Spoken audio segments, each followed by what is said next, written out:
전도서 11장 1절에서 10절입니다. 함께 말씀 받겠습니다. 11장 1절 시작. 너는 내 떡을 물 위에 던지라. 여러 날 후에 도로 찾으리라. 7에게나 8에게 나눠줄지어다.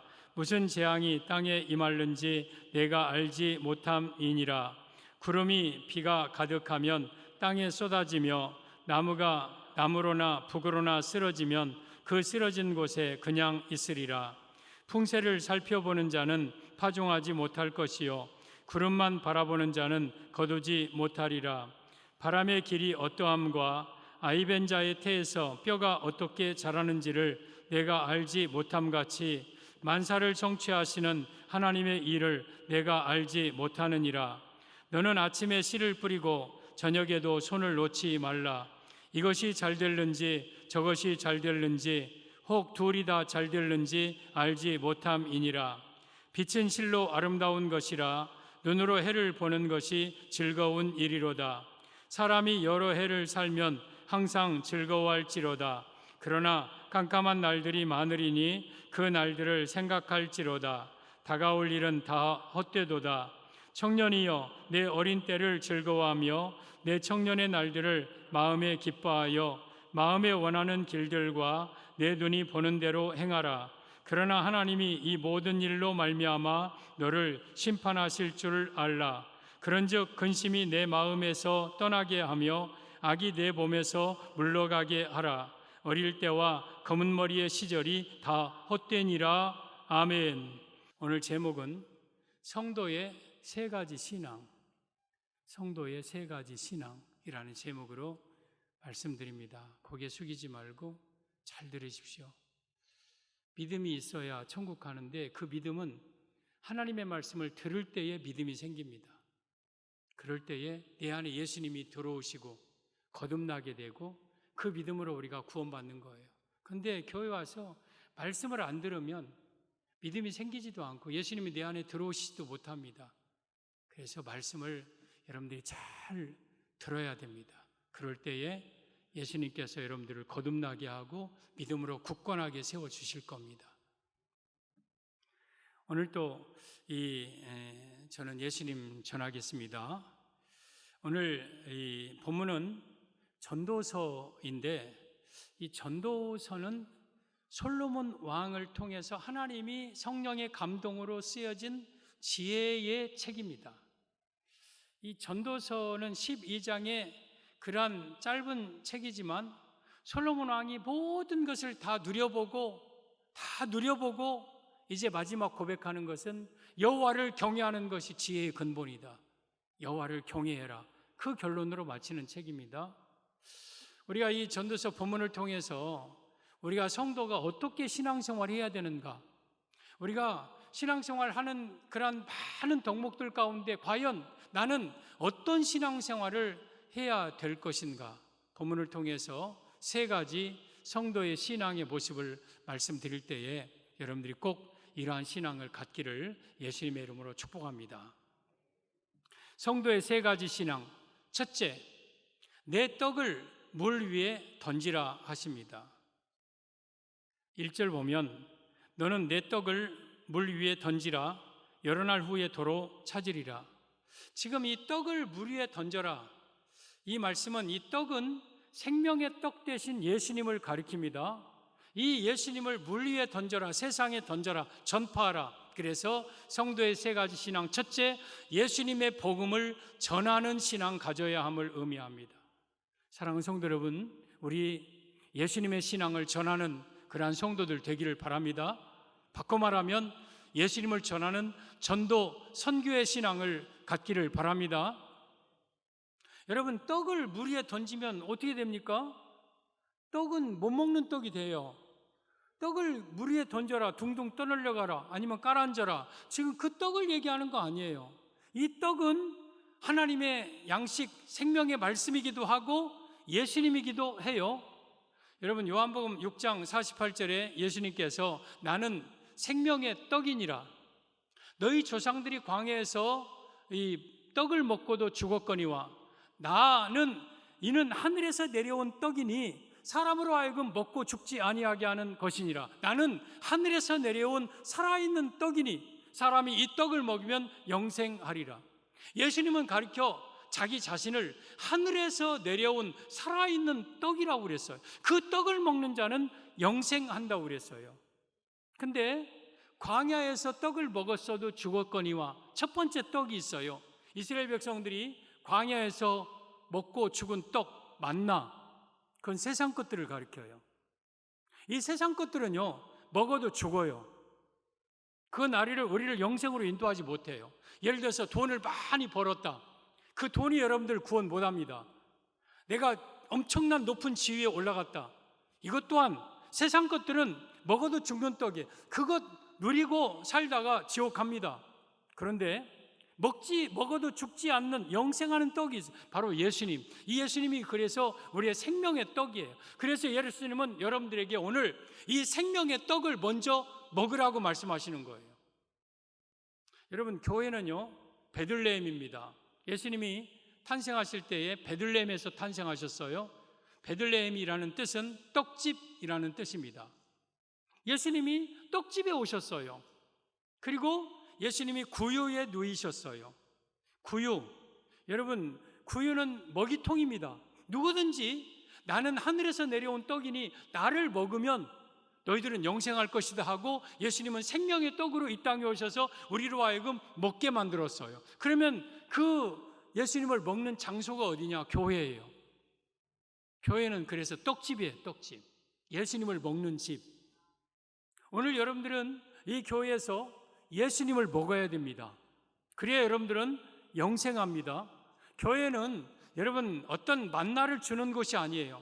영생하도록 주는 생명의 떡을 먹는 곳이 바로 교회예요. 그래서 우리는 이 교회에 와서 생명의 떡을 먹어야 돼요. 그러면 이 떡을 어떻게 먹느냐? 떡은 여러분 말씀과 함께 우리 가운데 임하십니다. 이 말씀은 육신이 말씀으로 이 땅에 오신 예수님. 그래서 지금 제가 전하는 이 말씀은 예수님을 전하는 거예요. 그래서 여러분들은 이 떡을 먹어야 돼요. 이 떡을 먹으면 여러분들은 영원히 죽지 않고 영원한 천국에 들어갑니다. 그래서 교회 와서 우리가 가장 힘쓸 것은 생명의 떡 대신 생명의 말씀, 곧 예수님을 먹는 길이에요. 먹으면 영생이에요.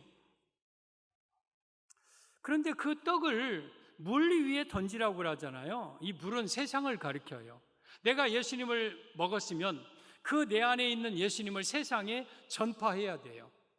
여러 날 후에 도로 찾으리라. 내가 복음을 전하고 내가 예수님을 전하면 많은 날 후에 그들이 다시 주께로 돌아올 것이다. 분명히 이 떡에는 생명이 있기 때문에 그들이 주께로 돌아올 것이다. 2절에 보면 7에게나 8에게 나눠질지어다. 무슨 재앙이 땅에 임할는지 내가 알지 못함이니라.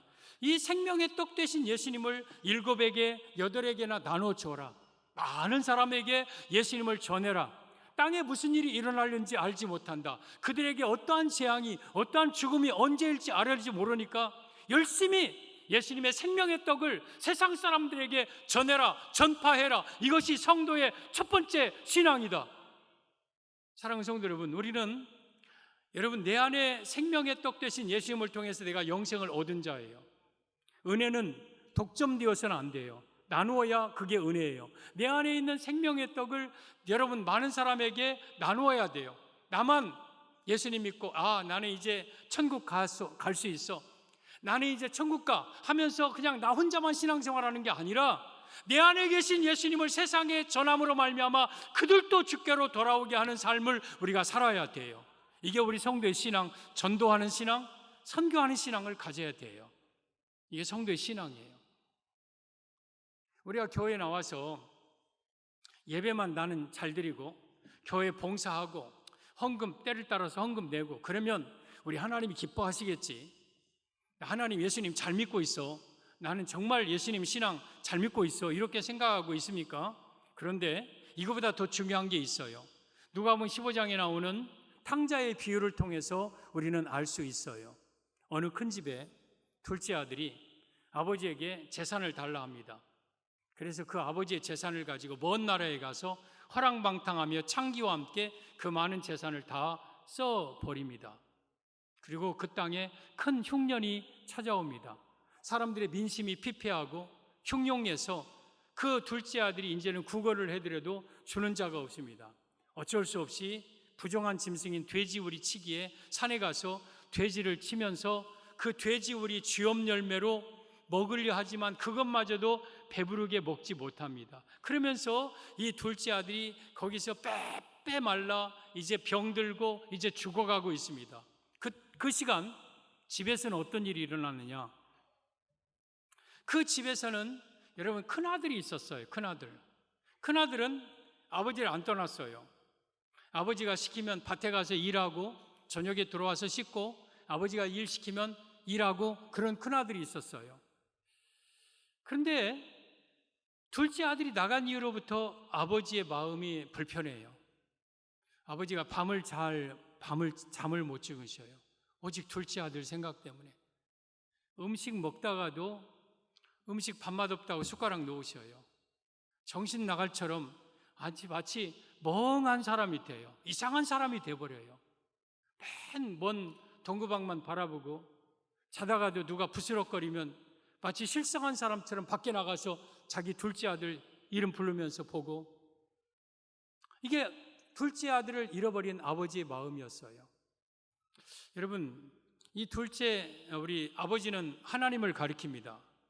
둘째 아들은 하나님의 자녀가 돌아와야 될 자녀들이 세상에 있는 사람들을 가리킵니다. 첫째 아들은 교회에 있는 우리 성도를 가리킵니다. 그 밭은 교회입니다. 이 첫째 아들은 집 안 떠났어요. 교회 안에서 예배도 잘 드려요. 봉사도 해요. 그러나 이 첫째 아들은 아버지의 마음을 모르는 아들이에요.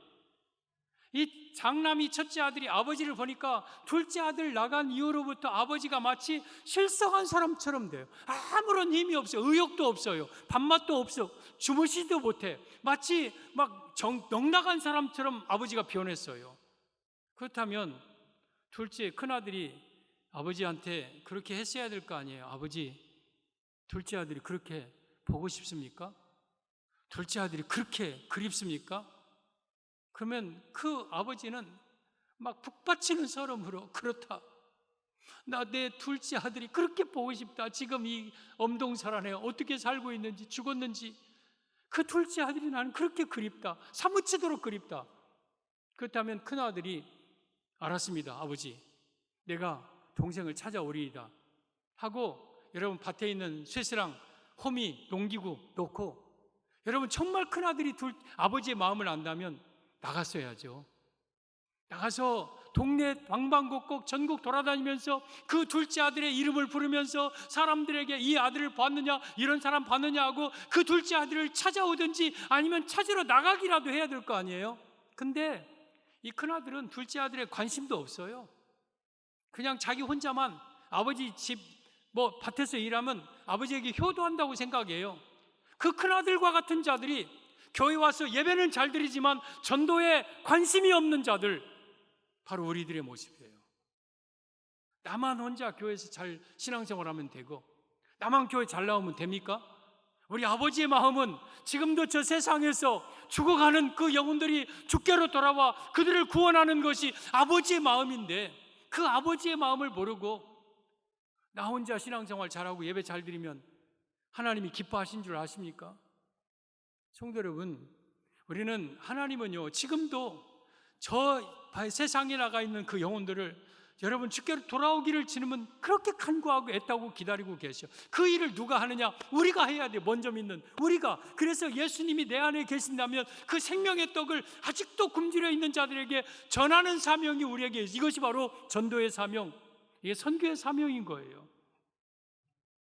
우리 디모데후서 4장 1절 2절 보면 하나님 앞과 살아있는 자와 죽은 자를 심판하실 그리스도 예수 앞에서 그가 나타나실 것과 그의 나라를 두고 엄히 명하노니, 저는 성경을 읽으면서 저렇게 엄중하게 엄청나게 장엄하게 명령한 성경은 본 적이 없습니다. 하나님 앞과 살아있는 자와 죽은 자를 심판하실 심판주 예수님 앞에서 예수님의 나타나심 재림과 그의 나라 천국을 두고 엄히 명령한다.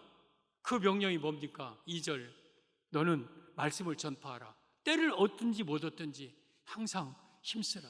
말씀 전파하라. 예수님 전해라. 전도해라. 때를 얻든지 못 얻든지 항상 힘쓰라. 이것이 하나님 앞과 살아있는 자와 죽은 자를 심판하실 그리스도 예수 앞에 나서 그의 나타나심과 하나님의 나라를 두고 엄한 명령이 전도의 선교의 사명인 거예요. 이 사명을 우리가 감당해. 때를 얻든지 못 얻든지. 아이고 목사님 아직 때가 안 됐어요. 아직 그 사람은요 아직 멀었어요. 오늘 4절을 보십시오. 풍세를 살펴보는 자는 파종하지 못하며 구름만 바라보는 자는 거두지 못하리라. 아직 때가 안 됐어. 아직 지금 파종할 때가 아니야. 바람 부네. 아니겠네. 비 오네. 아니네. 못 거두겠네. 그러면 파종도 못하고 거두지도 못하는 거예요. 여러분 우리는 전도할 때는요 이거 풍세 살펴보고 구름 바라보다가는 전도 못합니다. 때를 얻든지 못 얻든지 좋아하든지 좋아하지 않든지 가서 내 안에 있는 생명의 떡 되신 예수님을 그들에게 전하는 거예요. 예수님 믿고 천국 가라고 전하는 것, 이것이 성도의 첫 번째 신앙이 되어야 되는 거예요. 마가복음 16장 15절에 보면 예수님께서 너희는 온 천하에 다니며 만민에게 복음을 전파하라. 믿고 세례를 받는 사람은 구원을 얻을 것이요 믿지 않는 사람은 정죄를 받으리라. 너희는 온 천하 지역 관계없이 만민 사람과 관계없이 구분하지 말고 하나님 나라의 복음을 전파해라. 믿고 세례 받는 사람은 그는 구원받을 것이다. 그러나 믿지 않는 사람은 정죄당하여 지옥 갈 것이다. 여러분 그 사람이 믿고 안 믿고는 관계없어요. 우리의 역할 아니에요. 다만 하나님의 복음을 전하는 것은 우리가 해야 돼요. 그래서 복음을 전했는데도 그들이 끝까지 믿지 않고 영접하지 않는 자들은 지옥 갈 것이고, 그리고 그들이 마음을 열고 예수님을 영접하고 믿음으로 사는 사람은 그는 천국 갈 것이고, 이것이 예수님의 마지막 명령이에요. 그리고 17절에 믿는 자들에게는 이런 표적이 따르니 곧 그들이 내 이름으로 귀신을 쫓아내며 새 방언을 말하며 뱀을 집으며 무슨 독을 마실지라도 해를 받지 아니하며 병든 사람에게 손을 얹은즉 나으리라 하시고, 18절에 이 말씀을 하시고 하늘로 올라가셔서 하나님 우편에 앉아 계시니라 하고 마가복음은 끝나요. 그러니까 만민에게, 모든 사람에게 온 천하에 다니어 복음을 전파하라 하고 우리 예수님은 승천하셨어요. 그러니까 마지막 명령이 마지막 명령. 어쩌면 예수님의 유언적인 명령이에요. 우리 성도 여러분, 그동안 우리가 코로나로 인해서 전도에 대해서 아예 포기하고 살고요, 전도를 등한히 했던 것이 사실입니다. 그러나 이제는 때를 얻든지 못 얻든지 이제는 다시 전도에 힘써야 됩니다. 다시 예수님 전해야 됩니다. 여러분 누굴 만나든지 예수님 전하십시오. 내 안에 있는 생명의 떡 되신 예수님을 전하십시오. 투박투박 하더라도 여러분 그들에게 예수님을 믿으면 천국 간다고 전하십시오. 그러면 그것이 능력이 있어서 저들이 하나님 앞에 돌아오는 역사가 일어날 것입니다. 그래서 성도의 첫째 신앙은 내 떡을 물 위에 던지는 신앙, 예수님을 세상에 전하는 전도의 신앙, 이 신앙이 우리 성도의 첫 번째 신앙입니다. 성도의 세 가지 신앙, 둘째, 항상 즐거워할지어다 합니다. 항상 즐거워할지로다. 8절, 사람이 여러 해를 살면 항상 즐거워할지로다. 그러나 캄캄한 날들이 많으리니 그 날들을 생각할지로다. 다가올 일은 다 헛되도다. 사람이 여러 해를 살면서 항상 즐거워하라. 두 번째, 성도의 신앙은 항상 기뻐하는 신앙임을 의미합니다. 사랑하는 성도 여러분, 우리 항상 기뻐하는 신앙 가집시다. 여기에 캄캄한 날들이 많다고 그랬어요. 내 인생에 고난도 많아요. 힘들 때도 많아요. 그러나 그럼에도 불구하고 내 평생 사는 날 동안 항상 기뻐하는 것, 이것이 하나님이 우리에게 원하는 신앙이에요. 데살로니가전서 5장 16절 이하에 보면 항상 기뻐하라, 쉬지 말고 기도하라, 범사에 감사하라, 이것은 그리스도 예수 안에서 너희를 향하신 하나님의 뜻이니라. 여러분, 하나님의 세 가지 뜻, 항상 기뻐하고 쉬지 말고 기도하고 범사에 감사하는 것, 그 중에 첫 번째가 뭐냐? 항상 기뻐하는 거예요. 그러니까 항상 기뻐하는 것이 하나님이 우리에게 원하시는 성도의 삶의 모습이에요. 여러분 항상 기뻐하시기를 바랍니다. 그런데 우리가 어떻게 하면 항상 기뻐할 수 있을까? 심지어 캄캄한 날에도 어떻게 하면 항상 기뻐할 수 있을까? 오늘 7절을 보면 빛은 실로 아름다운 것이라 눈으로 해를 보는 것은 것이 즐거운 일이로다. 이 빛과 해가 뭐냐? 예수님을 가리켜요. 시편 84편 11절에 여호와 하나님은 해요 방패시라. 또한 요한복음 1장 4절 1장 9절 참빛 그 세상에 와서 비치는 각 사람에게 비치는 빛이 있다. 계시록 12장 1절에 해를 옷 입은 여자, 이 해 예수님을 가리키는. 그러면 여러분, 빛은 실로 아름다운 것이다. 사람이 눈으로 해를 보는 것은 즐거운 일이로다. 내가 여러분 내 눈을 들어서 주님을 바라보고 주님을 앙망하고 살 때 나는 어떠한 삶 속에서도 깜깜한 날이 옴에도 불구하고 그 안에서 기뻐할 수 있는 것. 그래서 우리는 기쁨은 주님으로부터 오는 기쁨, 주님을 바라볼 때에 우리는 항상 기뻐하면서 살 수 있는 거예요. 여러분이요, 해를 바라보고 사시기를 바랍니다. 이 일반인총도 마찬가지예요. 사람이 그늘 속에 어둠 속에 있으면 여러분 사람이 점점 약해져요. 해를 봐야 돼요. 해를 봐야 뼈도 튼튼해지고요. 해를 통해서 몸에 필요한 영양소 공급받고요. 해를 많이 본 사람은 건강한 거예요. 영적으로도 마찬가지예요. 여러분 예수님을 바라보고 살아야 돼요. 예수님을 항상 바라보고 살면 우리 안에 어떤 삶 속에서도 기뻐할 수 있는 거예요. 그래서 항상 기뻐할 수 있는 비결은 예수님을 바라볼 때에 주 안에서 진정으로 우리는 기뻐하면서 살 수 있는 거예요. 이것이 우리 성도의 신앙이에요. 항상 기뻐하는 신앙. 창세기 2장 7절 8절 보면 여호와 하나님이 땅의 흙으로 사람을 지으시고 그 생기를 그 코에 불어넣으시니 사람이 생명이 되니라. 아담을, 최초의 인간을 저렇게 만들었어요. 하나님이 흙으로, 우리는 원래 흙이에요. 흙으로 사람을 만들었어요. 그리고 그 코에다가 생기 훅 하고 하나님이 불었어요. 그때 그 사람이 살아났어요. 생명이 되었어요. 이 코에 생기 불어넣은 루하의 생명, 호흡 아니면 영, 성령. 우리가 여러분 성령을 받아서 우리가 영적으로 살아나는 거예요. 생명이 되는 거예요. 그래서 그 사람을 8절 여호와 하나님이 동방의 에덴의 동산을 창설하시고 그 지으신 사람을 거기 두시니라. 아담과 하와를 에덴 동산 속에다가 집어넣으셨어요. 그러면 에덴이라는 말은 기쁨, 희락, 즐거움 그 뜻이에요. 그러니까 하나님의 형상대로 지으신 아담과 하와를 에덴 동산에 집어넣어 놓으시고 거기서 마음껏 즐거워하고 마음껏 기뻐하고 마음껏 행복하게 살기를 원하셔서 하나님이 에덴 동산에 인간을 넣어 놓으셨어요. 저 지으신 사람은 우리들을 가리키는 거. 우리도 하나님은 에덴에 넣어 놓으시고 그 안에서 마음껏 기뻐하면서 살게 하셨어요. 그런데 아담과 하와가 그 기쁨을, 에덴을 잃어버렸어요. 뭘로? 죄로. 선악과 따먹은 이후로 그 기쁨과 그 즐거움이 사라져버립니다. 그리고 동산 수풀나무 수위에서 불안하면서 벌벌벌벌 떨고 있어요. 죄는 하나님이 인간에게 주신 이 기쁨과 희락을, 즐거움을 다 빼앗아가 버립니다. 그러면서 인간은 그때부터 여러분 기쁨보다는 슬픔, 눈물이, 탄식이 앞장서는 인생이 되는 거예요. 그런데 둘째 아담이신 예수님이 이 땅에 오셨어요. 그래서 하나님의 아들 예수님이 이 땅에 오셔서 우리의 죄값을 대신해서 십자가에 못 박혀 죽으시고 우리의 죄를 사해 주시고 우리 하나님의 형상, 그 기쁨의 형상을 다시 회복해 주셨어요. 그래서 우리는 예수님으로 말미암아 다시 기뻐할 수 있는 거예요. 다시 행복하게 살 수 있는 거예요. 그 에덴을 교회를 통해서, 이 교회는 그래서 기쁨의 동산, 에덴 동산, 즐거움의 동산, 이 교회에서 마음껏 기뻐하면서 신앙생활하다가 영원한 복락원 에덴 천국에 들어가서 영원히 즐겁고 기쁘게 살게 만드신 거예요. 이게 예수님을 통해서 우리가 얻어진 기쁨을 회복하는 거예요. 그래서 우리 성도들은요, 기쁨으로 즐겁게 행복하게 살아야 돼요. 우리 이미 예수님의 피로 죄사함 받았잖아요. 그리고 천국 갈 자들이잖아요. 근데 뭐가 그렇게 슬퍼요? 뭐가 그렇게 우울해요? 뭐가 그렇게 힘들어요? 여러분, 우리 성도들이 3년여 동안 마스크를 쓰고 있어서 얼굴을 남에게 보여주지 않고 살다가 3년 후에 이제 마스크를 벗었어요. 우리 얼굴들을 보면서 깜짝 놀라요. 너무 그동안 웃지 않아서 얼굴이 경직됐어요. 얼굴이 굳었어요.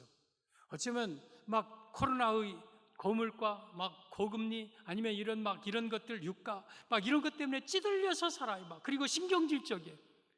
그리고 우리 안에 기쁨이 사라져 버렸어요.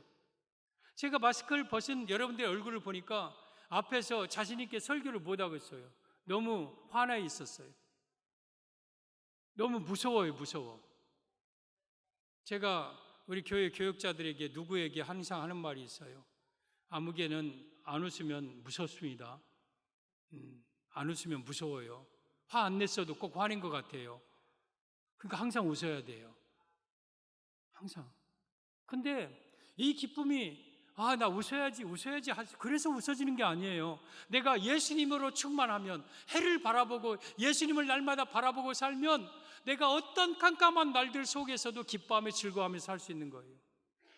그래서 우리 성도들에게 웃읍시다.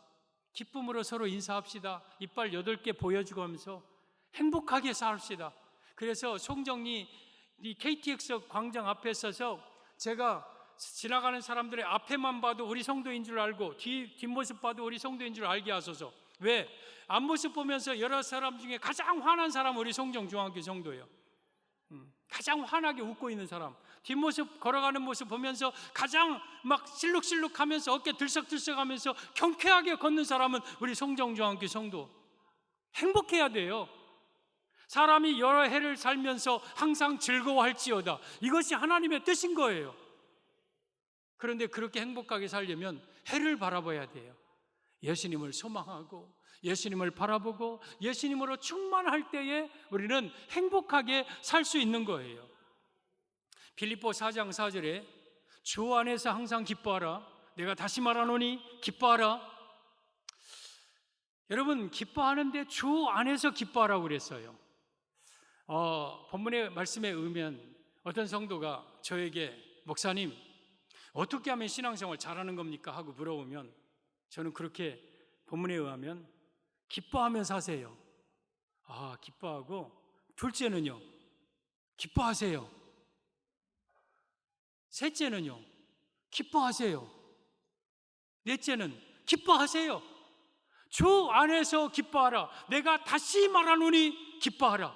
주님을 바라보면, 주님을 안에 살면 어떤 상황 속에서도 우리는 기쁨이 충만할 수 있는 거예요. 이게 성도의 삶이에요. 성도 여러분, 기뻐하면서 사십시오. 우울하고 때로는 짜증나고 신경질적으로 살지 마십시오.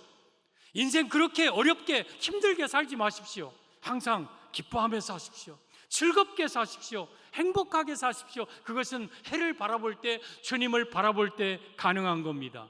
그래서 성도의 삶은 첫째, 떡을 물 위에 던지는 삶, 예수님을 세상에 전하는 전도의 삶. 둘째, 사람이 살면서 항상 주님을 바라보고 주 안에서 기뻐하는 삶, 신앙. 이게 성도의 신앙이에요.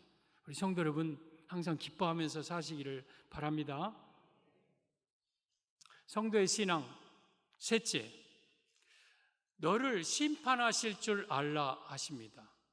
9절에 보면 청년이여, 내 어린 때를 즐거워하며 내 청년의 날들을 마음에 기뻐하여 마음에 원하는 길들과 내 눈이 보는 대로 행하라. 그러나 하나님이 이 모든 일로 말미암아 너를 심판하실 줄 알라. 이 말씀의 의미는 성도의 세 가지 신앙. 셋째, 하나님의 심판을 염두에 두는 신앙. 하나님의 심판을 항상 기억하는 신앙. 청년이요, 여기 청년들만 가리키는 건 아니에요. 청년은 유혹에 약한, 유혹에 노출되어 있는 세대, 우리 모든 다 마찬가지예요. 청년이요, 내 마음에 기뻐하는 일들을 하고 내가 원하는 대로 행하라. 너 마음대로 살아라. 네가 원하면 가라. 네가 원하는 거 다 해라. 그러나 하나님이 너를 심판하실 줄 알아라. 그런 일에 대해서 하나님은 반드시 심판이 있다는 뜻입니다. 그래서 우리는 항상 내가 말하는 것, 내가 행동하는 것, 내가 먹고 입고 쓸고 사는 것들, 하나님의 심판이 있다는 것을 기억하고 살아야 됩니다. 예수님이 이 땅에 계시면서 여러 가지 비유로 말씀하시는데, 달란트 비유, 문화 비유, 아니면 포도원 품꾼 비유, 아니면 그물, 좋은 물고기, 나쁜 물고기 비유, 아니면 열 처녀, 슬기로 미련한 처녀, 아니면 양과 염소의 비유, 이런 비유들, 공통점이 뭡니까? 마지막 결산할 때가 있어요. 결산할 때가, 이때가 재림입니다. 분명히 우리의 삶에 대해서 우리 하나님은 심판하실 때가 있어요. 이걸 기억하고 살아야 돼요. 마태복음 12장 36절에 사람이 무슨 무익한 말을 하든지 심판날에 이에 대하여 신문을 받으리라. 저희 아버님에게 제가 제일 많이 듣던 말이에요. 너 왜 쓸데없는 실언물 말 그렇게 하냐? 무슨 무익한 말을 말해도 심판날 신문 받는다 했다. 실없는 말 좀 하지 마라. 제가 좀 어려서부터 그랬던 것 같아요. 실없는 말, 그런 말을 좀 했던 것 같아요. 지금도 그런 말이 좀 있어요, 저에게. 우리 고린도후서 5장 10절에 보면 이는 우리가 다 반드시 그리스도의 심판대 앞에 나타나게 되어 각각 선악간에 그 몸으로 행한 것을 따라 받으려 함이라. 우리가 다 반드시 그리스도의 심판대 앞에 나타난다. 선악간에 그 몸으로 행한 것을 따라 받는다. 그러니까 반드시 우리는 심판을 받습니다. 그리고 야고보서 2장 12절에도 보면 너희는 자유의 율법대로 심판받을 자처럼 말도 하고 행하기도 하라. 내가 한 말 이거 다 심판받습니다.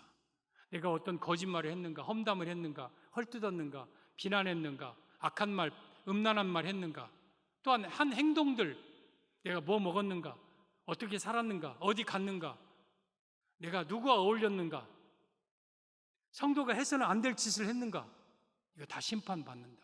그래서 우리는 반드시 심판을 염두에 두고 살아야 합니다. 잠언 24장 12절에 오면 내가 말하기를 나는 그것을 알지 못하였더라 할지라도 마음을 저울질 하시는 이가 어찌 통찰하지 못하시겠으며 내 영혼을 지키시는 이가 어찌 알지 못하시겠. 하나님 앞에 서서 하나님 나 그거 모르겠는데요, 나 그거 기억이 없는데요, 아무리 말한다 할지라도 우리 마음을 저울질 하시는 이, 우리의 행위 영혼을 지키시는 이가 어찌 통찰하지 못하시겠으며 어찌 알지 못하시겠느냐. 다 알고 있다. 여러분이 하는 모든 행동, 모든 말, 모든 생각, 모든 일들 다 하나님 앞에 기록된다. 그래서 심판을 항상 염두에 두고 살아야 된다. 그러면 오늘 본문에 심판받을 두 가지가 있습니다. 하나는 근심입니다. 그리고 하나는 악입니다. 10절에 보면 그런즉 근심이 내 마음에서 떠나게 하며 악이 내 몸에서 물러가게 하라. 내 마음에 있는 근심을 심판한다. 여러분, 우리가 살아가는 동안 염려와 걱정과 근심이 찾아와요. 그런데 그 근심을 내가 품고 살아. 염려를 품고 살아. 그래서 그냥 나기도 모르게 한숨 쉬어. 그리고 막 생각하면 그 염려가 나를 짓누르고 무겁게 만들어. 근데 그 염려, 마음의 근심을 심판한다. 왜? 믿음이 없는 행동이거든요. 여러분, 우리 하나님께 다 맡겨야 되는데 모든 것 다 하나님께 맡기고 내 마음에 항상 평강이 있어야 되는데 내가 근심과 염려에 눌려 사는 것, 그것은 믿음이 없다는 행위고 하나님께 내 인생을 맡기지 못한다는 거예요. 그래서 내 마음에 있는 근심에 대해서 하나님은 심판하십니다. 따라서 여러분은 모든 인생을 하나님께 맡기십시오. 자녀 문제, 물질 문제, 건강의 문제, 죽는 문제 알아서 하나님 잡수시든 뭐 죽을 쓰든 하나님이 알아서 해 주십시오 하고 그냥 하나님께 전폭적으로 맡기십시오. 그게 믿음입니다. 그런 믿음으로 살아야 돼요. 근심하지 마십시오. 마음의 근심 떠나게 하라고 그랬잖아요. 그리고 둘째는 악이 내 몸에서 물러나게 하라. 악은 죄입니다. 우리가 여러분 죄 가운데 살면 그 죄에 대해서 반드시 하나님은 심판합니다. 그래서 우리는 절대 죄를 짓고 살아서는 안 돼요. 죄의 모양도 버려야 돼요. 절대 내가 죄를 짓지 말고 살아야 돼요. 깨끗하게 살아야 돼요. 왜? 죄에 대한 심판이 반드시 있어요. 우리 창세기 4장에 오면 아담의 두 아들 가인과 아벨이 있습니다. 가인이 농사하는 자로 제사를 드렸는데 하나님이 그 제사를 안 받았어요. 가인은 목축하는 자로 아벨이 예배를 드렸는데 하나님이 그 제사를 받았어요. 그걸 가인이 봐요. 아니, 왜 내 제사는 안 받고 저 동생 아벨의 제사는 받으셔? 그러면서 막 얼굴이 불그락불그락하고 안색이 변하고 심히 분노했어요. 그러자 하나님이 가인에게 가인아, 죄가 너를 어찌하여 네 얼굴이 변하느냐? 죄가 너를 원하나 너는 죄를 다스릴지니라 그랬어요. 여러분, 이 말씀을 여러분들이 기억하세요. 창세기 4장 7절입니다. 죄가 여러분을 원합니다. 그러나 여러분들은 죄를 다스려야 됩니다. 그런데 이 가인이 죄를 다스리지 못해서 아벨을 돌로 유인해서 아벨을 돌로 쳐서 죽입니다. 그리고 돌아올 때 이 하나님이 가인에게 물어봅니다. 가인아, 내 아우 아벨 어디 있느냐? 내가 아우 아벨을 지키는 자입니까? 아벨의 핏소리가 땅에서부터 내게 호소하느니라. 너는 땅에서 저주를 받아. 내가 밭을 갈아도 땅이 효력을 내지 못할 것이고, 너는 엉겅퀴와 가시를 낼 것이고, 땅에서 너는 피하여 유리하는 자가 될 것이다.